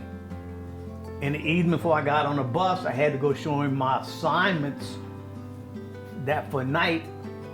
Same thing, for good luck, he paddled me. So him and my daddy had that agreement. I didn't like it, but it worked out for me, I guess. That's pretty much a Norco. Pretty much, I remember Norco used to have the little Christmas parades, and then they had, back up a little bit, Shell had what they called Plant Day every year. And I mean, that was a big function. Everybody that worked on Shell, your whole family went. People from the neighborhood that didn't even work were there, and I mean, they had everything going on. I got a few pictures of powder puff boxing. Some of the men dressed up as women and had boxing matches. And they also had boxing matches that wasn't legitimate, I guess, at the time. But there was a lot of free beer going on. Everything you wanted, they had that day. Rides, the kids had it. The swimming pool, they had one big swimming pool and a small swimming pool that we grew up in the summertime. Everybody did. And you know, Shell was all enclosed by a fence, but that didn't mean nothing. You just went through the fence. They had a guard on there. As long as you didn't destroy anything, they kind of let you do what you want. We played games at night. We called Foxtrot. And it was basically like a big hide and seek game. And you might have 75 to 100 people on each side playing. And they started out at home plate. And one side would go out and they'd hide all over the golf course. We couldn't go in the tank field, but we went where it had recreation. And we played this all night long. Until, you know, till 2, 3 o'clock in the morning, sometimes they tell you, okay, time to go home. And everybody would go home. And, you know, they kind of gave us free reign as long as we didn't destroy anything. And then we got rambunctious. Sometimes we'd go take those scooters and motorbikes that the people had at night when they were sleeping. We'd go in their garage, but everything was wide open. No keys to them. We'd just start them up and we'd ride them. Put them back the next, before they got back off to work, and you know, nothing was said. Simple times. Then, you know, run out of gas every once in a while. We had to push them back to the garage, leave a little note, no gas in your scooter. And a lot of time, like I said, in the stores, you know, buying kid stuff. I mean, you know, but we knew where to go to get what we needed at what store. I mean, every store was a little different. Like at the West Norco, I didn't realize till later that my wife's mama worked in Western Auto. So I was probably giving her a bad time the whole time in there, you know, and not knowing that was gonna be my mother-in-law, you know. But that's when West Norco was on Apple Street, I'm on River Road. Then they moved over. And then the skating ring used to come to Norco every summer. And a lot of people I talked to, and I asked them about this one place they don't remember. It was Cinnamons Restaurant. It was actually where the skating ring was. It was right across the street where Western Auto was. There was a big restaurant there. And a lot of people don't seem to remember that restaurant. And then there was one on Apple Street. I couldn't remember what it was, but I come to find out it was an ice cream parlor. You know, and they tore it down. I just couldn't remember the name of it, but I remember it being there, you know. And then we had the boat dealership, the Roche's boat dealership. I worked there for 2 summers working with them. Oh yeah, loose stores. I wasn't old enough to buy a car or nothing then, but I remember Dad and Mama bought cars at loose stores. And then, I don't know, Mr. Norman's gas station on Apple Street, he sold cars there. He'd put them out on the side of the road, and if you wanted, you bought it, you know what I mean? Then we went to Jack the Barber to get a haircut. Sitting in one chair at Jack's. The building's still there, but it was easy. I mean, it was easy to have a full life. And when you lived in Norco, they had everything you needed. You had the boat club at the Spillway that, you know, people went in the summertime and grabbed fish and everything else. And then they made it a little club. Well, I worked there collecting money. The people used to back up to the water, and I collect $1 from them and go bring it inside to the boat club, you know. My earliest memory, I think I was probably 5 or 6 years old, and I remember going to Norco Elementary cafeteria at Christmas time, and Boston, a Norco character, was Santa Claus. And I remember being in line and getting a candy cane, and that was one of my earliest memories of living here. I remember later than that, maybe preteen, whatever, walking to Sun Villa, to the swimming club every day, no shoes on the hot pavement, and you would bring your beach towel and you would walk and you would step on it, then you would walk more. And to this day, my kids and everybody teases me that I have Norco feet because my heels are so dry, and that's exactly what it was from. As I got a little older, we had the skating rink in the front and the Pink Potato, and both of those were places where you either got hooked up with a boyfriend or you had your heart broken, somebody broke up with you. And not that long ago, I was at the new little bank that is in the spot where the Pink Potato was, and as I was sitting in the car waiting for Brady to come out the bank, I was thinking I could very well be in the same spot that I was dancing to Color My World with a boyfriend or somebody. Because I remember the days, I grew up on Marina Drive, and I remember the days of going to bed and staying out late, and the parents were all playing cards at one house and the kids were up and down the street, and you didn't have to lock your door at night, you didn't have to lock your car door, you never worried about any of that. And it's a different time that we're living in now, and it's a little scarier for my grandchildren than it was for myself, even for my children. But it's nice to see them doing the same things, my children and then my grandchildren, that I did, as far as the pool and the school and things like that. It's nice, you know, people tell me sometimes, why did you never leave Norco? And I can't think of anywhere else that I'd want to go. I love walking into people in the store that we have history. You know, you're not going to get that anywhere else. My name is Brady. I've been living in Norco my whole life, and I am 11 years old. So usually during the summer, I go fishing with my friends, and after that, catch a couple fish. There's an alligator in the water also. It's at canal near Norco Elementary. There's a baby alligator in there that's near where we fish. So we catch these fish in there, Rio Grande cichlers. They're illegal to throw back, so usually we just feed it to the alligators. Usually I go hang out with my friends, just ride around Norco on my electric scooter. Some of them have electric bikes and stuff. I go to Sun Villa. I have a summer membership at Sun Villa, or sometimes we can just go swim in a pool back there also. Living in Norco, what I like is like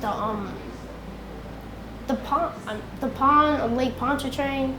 Well, I mean, I wish I could go fish there, but I can't, but probably the canal to go catch fish and stuff.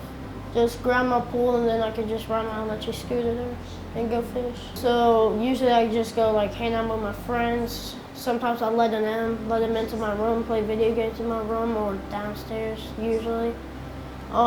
Bring my friends to go swimming in my pool also. I got a slide in my pool too, that's pretty fun. And I got a batting cage that we can hit in. After living in New Orleans for 19 years, working in the various hospitals, my last hospital work was at Ashna Main Campus. But the Archbishop asked me to come and then be the pastor of this church, Sacred Heart of Jesus. Well, when I came, I saw the difference between living in New Orleans and then living at this place, in this town. Because you know, New Orleans is a very busy, noisy place. And over here, it's so quiet. So quiet that you would have time to reflect on many things during the day. You don't have that kind of busy life, cars passing by your house, making noise. Except when the train is passing, you are able to concentrate on what you are doing. And in this community, both the church community and the town community, I live peacefully with them. They have accepted me. That's why I am here for almost 12 years now. Almost 12 years. And to be here for that long, it means there is something happening in my relationship between the people in the church and in the town. When I came, we had a school where we had very good teachers, students who are from the local community and from outside. And I want to make a comment about that. The teachers were so good with the students. That was why parents brought their children to our school to be taught in the school, because they always had one-on-one with the students. And unfortunately, just as it's happening in many Catholic schools, the number of the students started going down. Why? Because of the tuition.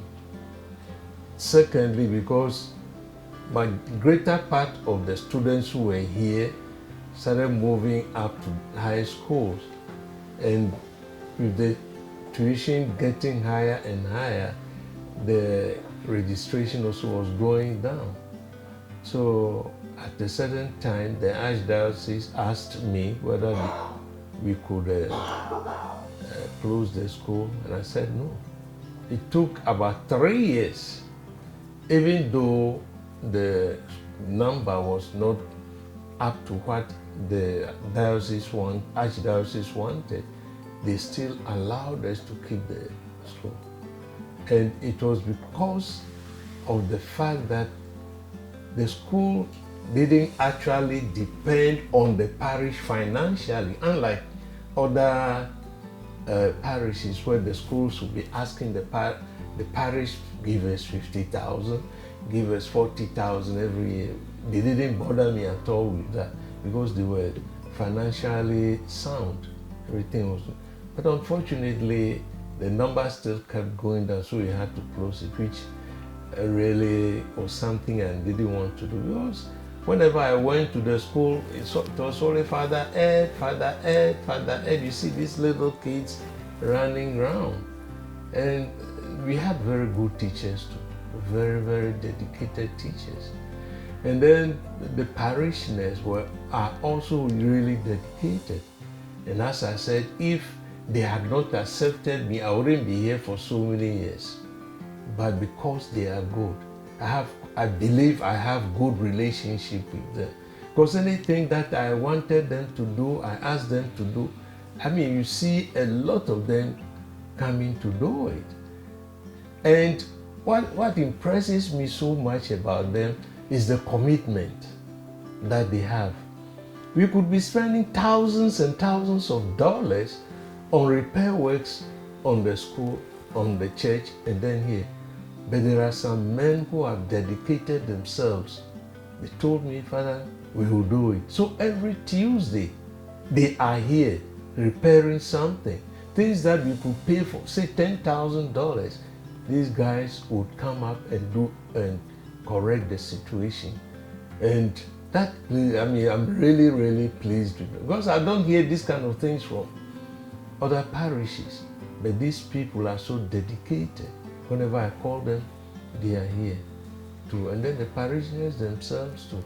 And I enjoy it because I see their love for me whenever we have any celebration, like Family Day. Family Day, you see that you don't spend money, everybody brings food. Everybody brings food. That was the first thing that impressed me when I came and I had my installation. When I saw the food on the table, ooh. And then since then I've been getting this impression from them that they don't want to let go of that community life. Community life is very important for them. And the church community also does its best to bring all of us together. And since I've been here, we've been having projects. And then the spiritual aspect is also very, very important in our lives as a faith community, because now we have groups that grew up all these years. People just volunteer to organize groups, adult education for married women in the church. We just completed a summer school for our children. Even though our school closed down, some ladies just said, Father, let's do this. And it was very successful. Then we have CCD classes, that's to educate the children in the religious aspect. And we have so many teachers who have volunteered to do this also. And we don't pay them, but every Monday evening they are there teaching the children. And that is very impressive, because there are parishes now who want to consolidate the teaching to once a month. I don't know what reasons they have, but ours, every Monday they are here. They don't even complain. They are always here for the children, because they know that educating the children, forming them at this time is very important, so that when they grow, they will be matured people or Catholics with the real faith that the church wants them to have as they become mature. And for the rest of the community, also when I get into the community, I hear a lot of Father Ed, and I have good relationship with them. And I may be retiring soon. Not this year, not next year anyway. But that is what is in my mind, because I'll be 73 in November, this coming November, and the year for retirement is 75. So I'm working towards that. But I'm enjoying myself. To be very frank, I'm really enjoying myself. I don't have any hassle, no problem.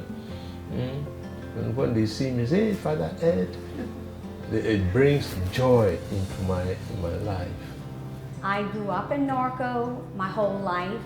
I got married to Steve in 1980, moved to Laplace for 10 years, decided we want to raise the children here, moved back to Norco, still here today. His name is Larry Babin, grew up in Usarpi, and he was in the Navy in World War II. So for 2 years, so when he came back, there was a groundbreaking of the property. The building that is now the Norco Civic Association was the VFW, Veterans of Foreign Affairs, and it was formed by many other Norco people, and I believe that was in the 50s, okay? And then he did banking his whole entire life. He worked for Bank of St. Charles right after high school, I believe, and it used to be Serenity in Norco up front. That was the original Bank of St. Charles. Then he got a job offer from American Bank, which was the old library by Romeo's filling station. So in the 60s, there was a ribbon cutting, which is now the Alexander Funeral Home, and it was American Bank in Norco. My dad was the vice president there, worked there many, many years, and I was actually employed there when I was 10 years old. My mom made me the red, white, and blue uniforms, and I would go there after school to count money, and I continually did that, and then I made banking my career until I was like 40, and I just wanted to do something else. I had raised the kids, I did banking, and then I had a t-shirt business for 20 years, and 3 of my brothers live here, and I have 1 sister, and she lives in Laplace. Yes, I help here at my church. I come to FBC, where Pastor Collins is the pastor, and I volunteer help teach the kids on Wednesday nights with my friend Lisa and Haley. And along with my husband Steve, we do various cooks. We do have a team here that is a mission team. Steve is the head chef, and we have some other members that come here and we cook. We actually cooked, Steve goes to Sacred Heart, and he cooked a big jambalaya for Father Ed's birthday, which was a lot of fun. I got to go visit a lot of people that I grew up with and knew for many years and still do. And we did assist Pastor with the disaster relief here, and we did do a cook, and I think we joined forces with the Red Cross, I believe, when we did that. But we did, I think we did it here, and we were able to feed a lot of folks that were going through a lot of struggles with their home. Oh, it's beautiful. It's amazing. I mean, one of my sons lives here, grandkids are here, and it's amazing. It's not only like heirs of people that pass on live here, they have people that want to live here. And I have to say it's mainly because of our school systems. And they have some people that don't have children, but they want to live here, I think, for the quaintness and just for the closeness. And it's not like a big city. And that's one reason why I came back and why I'm still here. I've been a resident of Norco for 50 years, 50 out of my 67 years. I lived and worked in Norco, and one of my children is living here in Norco. I met the love of my life at the bus stop in 1972. From then on, it's just been a good story, a happy story. And Norco was a big part of it.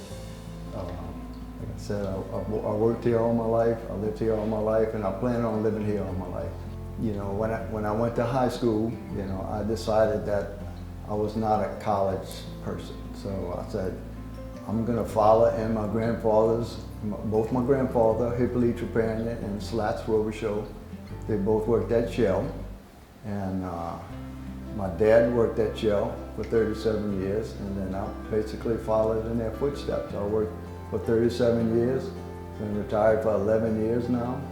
Shell is a great provider for a lot of people in Norco, and a great company to work for, you know, and they plan on being here for many more years. So yes, I'm honored to be able to follow in my grandparents and my father's footsteps, third generation. Norco, in my opinion, is the ideal small town.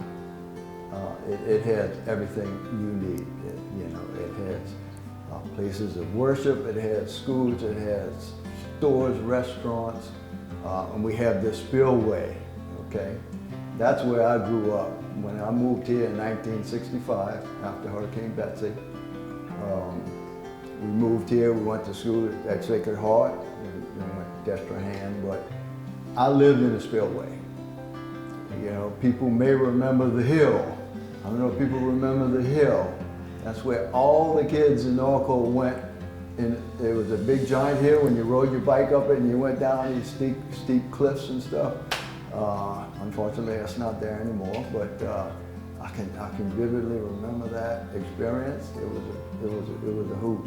And then, you know, when I became a little bit older, I started the water sports, the water skiing.